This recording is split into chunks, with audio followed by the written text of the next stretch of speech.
السلام علیکم، آپ کا ہوسٹ اور دوست امجد علی حاضر خدمت ہے۔ کیا آپ جانتے ہیں جو گرین مٹیریل ہمارے گارڈن سے نکلتا ہے، یعنی کہ باقیات سبزیوں کی پتے، یا جو ہمارے گارڈن سے ہم جڑی بوٹیاں نکالتے ہیں وہ، یا جو ہم بازار سے پکانے کے لیے لاتے ہیں، ان سبزیوں کی باقیات کو پھینک دیتے ہیں، مثلا گاجر، مولی یا ساگ کے نرم نرم ملائم پتے۔ اگر ہم ان کو اپنے گارڈن میں استعمال کریں تو ہمیں گارڈن کے لیے کوئی بھی کھاد یا پھر گوبر کی کھاد خریدنے کی ضرورت نہیں پڑے گی۔ جیسا کہ بگ سٹی میں گوبر کی کھاد یا کیمیکل کھاد کا ملنا بھی تھوڑا مشکل ہوتا ہے، بعض دفعہ نزدیک نہیں ہوتی، اور خاص کر جو بگ سٹی میں رہتے ہیں ان کے لیے تو بہت سی مشکلات ہوتی ہیں۔ تو ان سب مشکلات کے حل کے لیے بہترین طریقہ ہے کہ جو ہم باقیات سبزیوں کی پھینکتے ہیں، پتے پھینکتے ہیں، تو ان میں نائٹروجن کا بہت اچھا سورسز ہوتا ہے، یعنی کہ یہ ایک یوریا کھاد کی طرح کام کرتا ہے، بلکہ اس میں وہ سارے غذائی اجزاء موجود ہوتے ہیں، تقریباً 18 کے قریب اس میں ایلیمنٹ موجود ہوتے ہیں جو ہمارے پودوں کی ضرورت ہوتی ہے۔ تو پودے نے جو مٹی سے خوراک لی ہے، کچھ تو اس سے فروٹ بن چکا ہے، اور کچھ جو اس نے لی تھی وہ اس کے پتوں میں موجود ہے۔ جتنے بھی نرم اور ملائم پتے ہوتے ہیں، مثلا مولی کے، گاجر کے، پالک کے، یا جو بچی ہوتی ہیں، یہ بہت جلدی ڈیکمپوز ہو جاتے ہیں، بہت ہی جلدی ڈیکمپوز ہو کے ہمارے پودوں کی کھاد میں تبدیل ہو جاتے ہیں۔ تو اس کے دوستوں میں آپ کو بہت سے طریقے بتانے والا ہوں، اور آسان، آپ کو محنت بھی نہیں کرنا پڑے گی۔ یہ دیکھیں، جو میں نے پہلے کے پرانے پتے مولی کے، کچھ ایسے گاجر کے میں نے اپنے پودوں میں پھینک دیے تھے، وہ ڈرائی ہو گئے ہیں، ڈرائی ہو کے یہ دیکھیں بلیک بلیک ہو رہا ہے، کئی جگہ سے آپ کو بلیک جگہ بھی نظر آتی ہے۔ تو یہ ایسا ایسا خود ہی ڈیکمپوز ہو جاتے ہیں۔ ایک تو یہ ہمارے پودوں کی ملچنگ کا کام کرتے ہیں کہ ہمارے پودوں کے جو مٹی ہے اس کو جلدی خشک نہیں ہونے دیتے، جب گل کے یہ کاربن کی شکل اختیار کر جاتے ہیں تو اس میں 9% جو یعنی کیا ہے نا، 9 حصے کاربن موجود رہتا ہے، اور 1 حصہ اس میں نائٹروجن کی مقدار بھی ہوتی ہے۔ یہ دیکھیں، جو میری پرپل بند گوبھی ہے، کیبج ہے، اس کے میں نے 3-4 دن پہلے اس کے بھی جو فالتو پتے تھے کاٹ کے میں اسی کے اندر اس کی ملچنگ کر دی ہے، وہ کافی حد تک ڈرائی ہو چکے ہیں۔ تو دوستو، جب ہم ایسے ڈالیں گے تو ہمارا جو پہلے ہم نے کھاد ڈالی ہوئی ہے گوبر کی یا پتوں کی یا کوئی بھی، اس کے اندر جو بیکٹیریا موجود تھے اس کو گلانے کے لیے، جو بینیفیشلی بیکٹیریا کہتے ہیں، تو ان کو اس مٹی کے اندر زندہ رہنے کے لیے خوراک کی ضرورت ہے۔ تو اگر ہم اس میں اس طرح سے خوراک ڈالتے رہیں گے تو ہمارے پودے جو ہے نا، وہ بیکٹیریا جو ہے ہمارا بینیفیشلی، اس کو بھی خوراک ملتی رہے گی، اور وہ ایسا ایسا ڈیکمپوز ہو کے ہماری مٹی کے لیے زرخیز بناتے رہیں گے اور ہمارے پودوں کو طاقت فراہم کرتے رہیں گے۔ تو دوستو، جو اس طرح مٹیریل ہوتا ہے اس کو آپ نے پھینکنا نہیں ہے۔ میں آپ کو اس کو آسان طریقے سے استعمال کے طریقے بتاؤں گا، جو کوئی بھی اناڑی بندہ بھی اپنے گارڈن میں اس کو اچھے طریقے سے یوز کر سکتا ہے۔ سب سے پہلے دوستو، بہترین حل ہے کہ میں نے جیسے دیکھا، آپ نے وہ ثابت پتے ڈالے ہوئے تھے، آپ نہ ڈالیں، ان کو ٹائم لگتا ہے۔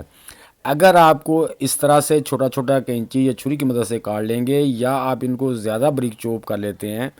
مسل دیتے ہیں، جتنے یہ چھوٹے ہو جائیں گے اتنی ہی جلدی یہ ڈیکمپوز ہو جائیں گے۔ جب ڈیکمپوز ہوں گے تو اس میں سے جو ہے نا ہمارے پودوں کے لیے خوراک بننا شروع ہو جائے گی۔ تو جو ہمارے یعنی کہ بیکٹیریا ہوتا ہے، جو بینیفیشلی بیکٹیریا ہوتا ہے، اس کو خوراک بھی ملتی رہے گی، اور ان کو چیزوں کو وہ ڈیکمپوز بھی کرتا رہے گا، جس سے ہماری مٹی کے اندر وہ بیکٹیریا آ جائیں گے جو ہمارے یعنی کہ پودوں کی کھاد بنا کر دینے کے کام آتے ہیں۔ تو جب ہم ایسا دیں گے تو یہ ایک ایکو سسٹم جو ہوتا ہے نا، یہ شروع ہو جائے گا، ایک پروسیس شروع ہو جائے گا قدرتی طور پہ۔ تو دوستو، اکثر آپ نے دیکھا ہوگا کہ جو پودے جنگلات میں ہوتے ہیں یا نہروں کے کنارے ہوتے ہیں یا کہیں اور ہوتے ہیں، تو ان کے اندر آپ نے دیکھا ہے کہ وہ کوئی بھی ان کو پانی دینے والا نہیں ہوتا، لیکن ان پہ فروٹ بھی بنتا ہے، وہ پھلتے پھولتے بھی ہیں۔ اس سے ہوتا ہے کیا کہ جو اس کے پتے گرتے ہیں نیچے، وہ گر کے نیچے ان کے جو مٹی ہوتی ہے اس کے اندر بیکٹیریا موجود ہوتے ہیں، وہ ایسا ایسا وہاں جمع ہوتے رہتے ہیں، اوپر سے بارش پڑتی ہے، نمی ملتی ہے، تو وہ ایسا ایسا وہ کالے ہونے شروع ہو جاتے ہیں۔ کالے جب ہوتے ہیں تو ان کے اندر سے ایک کالے قسم کا پانی نکلتا ہے جو کہ مٹی میں چلا جاتا ہے، اور مٹی زرخیز ہوتی رہتی ہے، اور بیکٹیریا کو بھی خوراک ملتی رہتی ہے۔ تو اس طرح ہمارے جو ایک ایکو سسٹم ہے وہ چلتا رہتا ہے۔ تو یہ دیکھیں دوستو، میں نے کاٹ لی ہے، اپنے پودوں پہ اس کی ملچنگ کر دینی اس طریقے سے آپ نے، جیسے یہ میں کر رہا ہوں، یعنی کہ ہلکی سی تہ، زیادہ تہ موٹی نہیں کرنی۔ ہاں جی، یہ دیکھیں جس طرح سے یہاں پہ واضح نظر آئے گا، وہاں پہ نظر نہیں آ رہا۔ اس طرح آپ نے یہ کچھ دنوں کے بعد سوکھنا شروع ہو جائیں گے، اور ساتھ ہی یہ بلیک ہونا شروع ہو جائیں گے اور گلنا شروع ہو جائیں گے، اور ایسا ایسا یہ گلتے جائیں گے اور ہمارے پودوں کو خوراک بھی ملتی رہے گی۔ اگر آپ اس عمل کو ہر مہینے 20 دن کے بعد، جب آپ کے پتے وہ پہلے والے بلیک ہو رہے ہیں تو اوپر سے اور پتے ڈال دیں۔ اگر آپ اس میں مٹی میں تھوڑی گوڈی کر دیں، مکس کر دیں تو اچھا ہے، اگر نہ بھی کریں تب بھی کوئی اچھا نہیں۔ جب جب ہم پانی دیں گے تو وہ گلنا شروع ہو جائیں گے۔ اب دیکھیں جیسا کہ یہ میرے ٹماٹر کے پودے ہیں، تو سب سے پہلے میں نے اس میں وہ کیلے کے جو گرین چھلکے تھے ان کو کاٹ کے پھیلا دیا، اوپر میں نے گرین پتے جو کاٹ کے رکھے تھے وہ پھیلا دیے ہیں۔ تو اب ہمارے پودے کو وہ ساری چیزیں ملنا شروع ہو جائیں گی، کیونکہ کیلے کے چھلکے بھی بڑی جلدی ڈیکمپوز ہوتے ہیں اور یہ جو گرین ہوتے ہیں یہ بھی بہت جلدی ڈیکمپوز ہوتے ہیں۔ تو اس طرح سے ہمارے گملوں کی مٹی میں وہ بینیفیشلی بیکٹیریا بھی پیدا ہو جائیں گے اور ایک پروسیس شروع ہو جائے گا، اور ہمارے گملوں میں یہ جو گلیں گے پتے تو فرٹیلائزر کی ضرورت بھی نہیں رہے گی ہمیں دوبارہ دینے کی، وہ ایسا ایسا گلتے رہیں گے اور ایسا ایسا ہمارے پودوں کو وہ خوراک ملتی رہے گی۔ اس طریقے سے ہم اپنے گارڈن سے آرگینک سبزیاں ویجیٹیبل لے سکیں گے۔ تو دوستو جیسا کہ یہ دیکھ رہے ہیں یہ میری بالٹی خالی تھی، اس میں میں کچھ مٹی ڈالی ہوئی، یہ تقریباً تیسرا حصہ اس میں مٹی ہے، باقی میں اوپر جو ہے نا اس کے یہ دیکھیں گرین ملا کے اس طرح سے مکس کر دوں گا۔ آپ کے جو گملے یا پاٹ خالی ہو گئے ہیں آپ ان کو اس طرح سے یوز کر لیں، چونکہ میرے پاس گرین مٹیریل ہے، میں نے تھوڑا سا نیچے ڈالا، اس کو مٹی میں مکس کر دی، ہلکی سی اس پہ لیئر پھر مٹی کی لگا دی، اوپر سے پھر میں اس میں تھوڑا سا جو ہے نا وہ گرین مٹیریل ڈال کے تو اس کو مٹی میں مکس کر دوں گا۔ تو اس طرح سے بھی آپ اپنے گملوں کو یہ 10-15 دن میں تیار ہو جائے گا۔ اسی طرح یہ جو میری کیاری ہے اس میں سے آپ کو دیکھا ہوگا پہلی ویڈیو میں کہ میں نے مولیاں لگائی تھی، مولیاں میں نے ہارویسٹ کر لی ہیں۔ اب جو گرین کے پتے ہیں اس کی مٹی میں میں اوپر مکس کر دوں گا، تو 10-15 دن میں یہ گلنا شروع ہو جائیں گی، بلکہ اس سے پہلے گلنا شروع ہو جائیں گی۔ تو یہ گرین جلدی ہی ڈیکمپوز ہونا شروع ہو جاتے ہیں، تو اس سے جو پانی بھی چھوڑیں گے وہ بھی ہماری مٹی میں جائے گا، یعنی کہ ٹوٹلی طور پہ جو کھاد بنے گی وہ مٹی کے اندر ہی موجود رہے گی۔ تو ہم اس کو 10-15 دن کے بعد یا 20 دن کے بعد اس میں اپنے کوئی بھی پلانٹنگ کر سکتے ہیں یا بیج لگا سکتے ہیں۔ تو اس طرح دوستو آپ بھی اپنے گارڈن میں بجائے کہ گوبر کی کھاد کا انتظار کریں یا کیمیکلی کھاد بازار سے لائیں، تو اپنے گھر میں اگر کر رہے ہیں تو اسی طرح آپ کچن ویسٹ سے اپنے مٹی کو فرٹیلائز کر سکتے ہیں۔ اس طرح سے جیسے جنگلوں میں ایک سائیکل چل جاتا ہے، یعنی کہ سائیکل چلتا ہے کہ پتے گرتے ہیں زمین پہ، ڈیکمپوز ہوتے ہیں، پھر وہ پودوں کی خوراک بن جاتے ہیں، تو اسی طرح ہمارے گملوں کے اندر بھی یہ ایک پروسیس شروع ہو جائے گا، ایک وہ جو ایکو سسٹم شروع ہو جائے گا جس کے تحت بیکٹیریا کو خوراک ملتی رہے گی، بیکٹیریا اس سے کھا کے اس کو کھاد میں تبدیل کرتے رہیں گے، پودوں کو ایسا ایسا ملتی رہے گی۔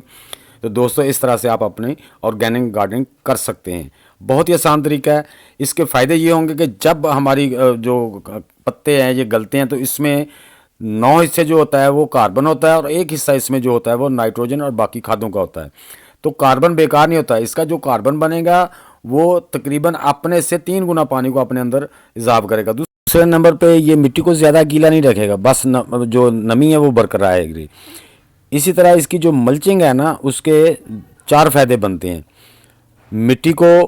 یعنی کہ واٹر ہولڈنگ کا کام کرتا ہے، نمی کو زیادہ بننے نہیں دیتا، پودوں کو خوراک فراہم کرتا ہے، اوپر سے جب ملچنگ کرتے ہیں تو ہمارے پودے کے اوپر جو ہے نا دھوپ کا اتنا اثر نہیں ہوتا، آگے چونکہ گرمیاں آ رہی ہیں تو اس سے ہمارے پودے بالکل محفوظ رہیں گے، ملچنگ کا کام بھی کریں گے، فرٹیلائزر بھی بنتی رہے گی۔ یہ بالکل آپ بے فکر رہیں، اس سے آپ کے پودوں کو نہ کوئی فنگس کا اٹیک ہو، کوئی مسئلہ نہیں پیدا ہوگا، لیکن آپ نے اپنے پودوں میں اسے زیادہ مقدار میں نہیں ڈالنا، ہاں مناسب مقدار میں ڈالیں،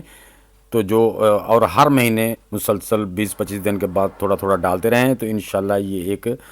سائیکل شروع ہو جائے گا جو ہمارے پودوں کو خوراک بھی فراہم کرے گا اور بیکٹیریا کو خوراک بھی ملے گی، ہمارے پودے بھی انشاءاللہ ہیلدی اور گرین ہوں گے، ہمیں کسی دوسری کھاد کی ضرورت بھی نہیں پڑے گی۔ تو دوستو امید کرتا ہوں کہ یہ ویڈیو آپ کو اچھی لگی ہوگی۔ آئندہ ویڈیو تک کے لیے سب دوستوں کو اللہ حافظ۔